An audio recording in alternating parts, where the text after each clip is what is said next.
अरे बच्चों, हिंदी सीखने के क्रम में, हिंदी पढ़ना सीखने के क्रम में मैंने बहुत दिनों से अभी वीडियो नहीं डाला है क्योंकि मैं अभी कुछ दिनों से बाहर थी। मैं उज्जैन, नासिक, ओंकारेश्वर और त्र्यंबकेश्वर दर्शन के लिए गई थी, महाकाल दर्शन के लिए। तो उधर से आने के बाद मुझे लगा अब बच्चों को फिर से हिंदी पढ़ना सीखने के क्रम में आगे हिंदी सिखाऊं पढ़ने के लिए।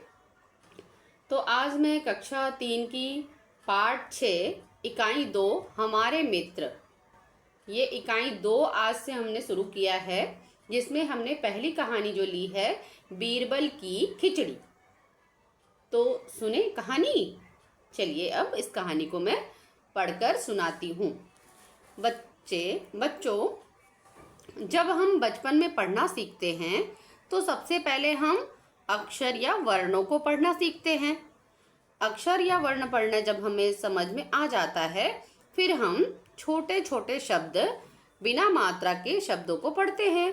उसके बाद हम मात्राएं सीखते हैं, फिर मात्रा वाले शब्द पढ़ते हैं, फिर हम छोटी छोटी वाक्य पढ़ना सीख जाते हैं और फिर छोटी कहानियाँ पढ़ना सीखते हैं। जो मात्राओं की कहानियाँ होती हैं ना, उनको पढ़ना हम सीखते हैं। लेकिन जैसे जैसे हमारी कक्षा बड़ी होती जाती है, हम बड़ी क्लास में जाते हैं, वैसे हमारी हिंदी में हमें शुद्धता का ध्यान रखना पड़ता है ना, हिंदी पढ़ने के क्रम में। तो आज हम लोग उसी क्रम में सीखेंगे कि कैसे हम हिंदी को पढ़ते हैं। कहानी पढ़ रहे हैं बीरबल की खिचड़ी। आप लोग ध्यान से सुनिए। अकबर के दरबार में अनेक विद्वान थे। बीरबल उन्हीं में से एक थे। वे अपनी चतुराई के लिए बड़े प्रसिद्ध थे। अपनी चतुराई से वे बादशाह को भी हरा देते थे। अकबर और बीरबल के बारे में अनेक कहानियाँ प्रसिद्ध हैं। लोग उन्हें बड़े चाव से सुनते सुनाते हैं। एक बार की बात है, अकबर किसी गांव से होकर जा रहे थे। सर्दी के दिन थे। गांव के लोग आग जलाकर उसके चारों ओर बैठे बातें कर रहे थे। आपने भी देखा होगा, जब सर्दी का मौसम होता है तो हम लोग सब क्या करते हैं, कहीं पे लकड़ी जलाकर आग जला लेते हैं और उसके चारों ओर सभी बैठकर बातें करते हैं, है ना। वैसे ही गांव के लोग भी वहां पे आग जलाकर और क्या कर रहे थे, चारों ओर बैठकर बात कर रहे थे। जब बादशाह अपने साथियों के साथ वहां पहुंचे तो एक व्यक्ति कह रहा था कि मैं यमुना के पानी में रात भर खड़ा रह सकता हूँ। अकबर को इस बात का विश्वास नहीं हुआ। उन्होंने उस व्यक्ति से कहा कि यदि तुम सारी रात पानी में खड़े रहे तो मैं तुम्हें थाली भर मोहरे इनाम में दूंगा। वह मान गया। मोहरे जानते हैं किसे कहते हैं? सोने के सिक्कों को मोहर कहा जाता है। अगली रात वह व्यक्ति यमुना के ठंडे जल में पूरी रात खड़ा रहा। प्रातः वह बादशाह के दरबार में आया। प्रातः का मतलब होता है सुबह। प्रातः का अर्थ है सुबह। सुबह वह राजा के दरबार में आया। बादशाह ने आश्चर्य से पूछा, तुम इतनी सर्दी में सारी रात पानी में कैसे खड़े रहे? उसने नम्रता से उत्तर दिया। नम्रता का मतलब होता है बहुत ही कोमल भाव से, अच्छे से बताना, किसी बात को अच्छे से उत्तर देना, है ना। महाराज, आपके राजमहल में से दीपक का प्रकाश आ रहा था। उसने कहा, क्या कहा? महाराज, आपके राजमहल से दीपक का प्रकाश आ रहा था। मैं उसे देखते हुए सारी रात पानी में खड़ा रहा। बादशाह ने कहा, तो तुम मेरे दीपक की गर्मी के कारण ही सर्दी से बच सके। तुम्हें कोई इनाम नहीं दिया जाएगा। ये तो गलत बात है ना। दीपक की गर्मी से क्या कोई बच सकता है क्या? दीपक तो बहुत छोटा होता है ना। ये तो राजा ने सही नहीं किया, न्याय सही नहीं था राजा का, है ना। फिर देखते हैं क्या होता है कहानी में। वह बहुत दुखी हुआ और उदास होकर चला गया। उस समय बीरबल भी दरबार में उपस्थित था। उपस्थित का मतलब मौजूद होना, है ना।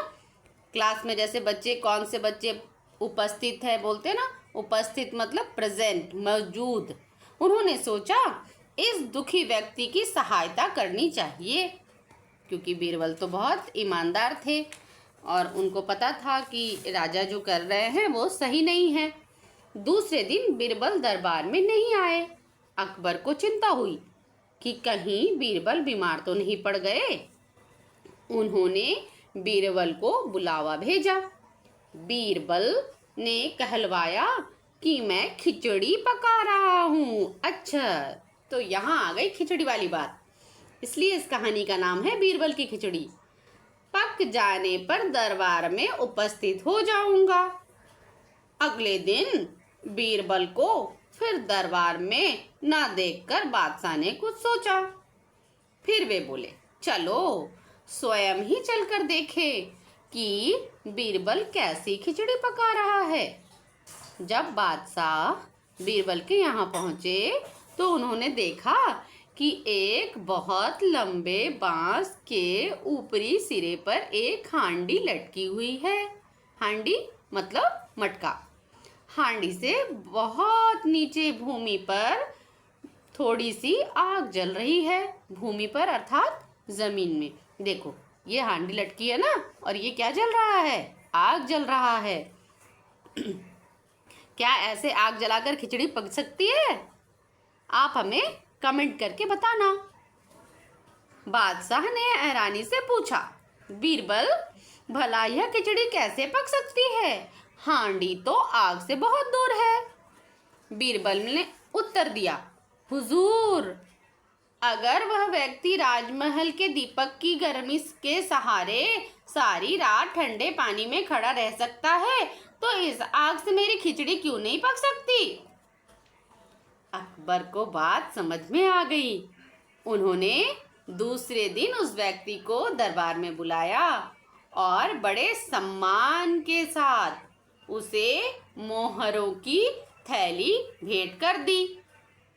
इस कहानी से क्या समझ में आया?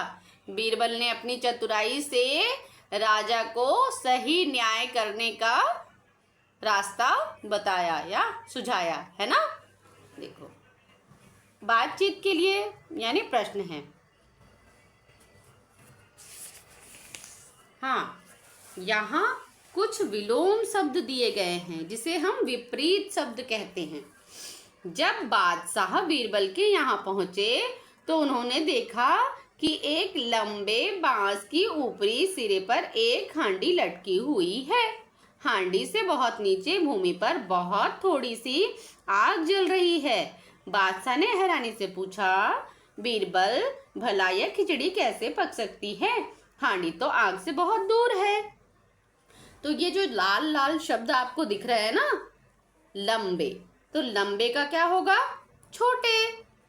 एक, अनेक, एक का अनेक। नीचे, ऊपर, नीचे का विपरीत ऊपर। बहुत, कम या थोड़ा, बहुत का थोड़ा।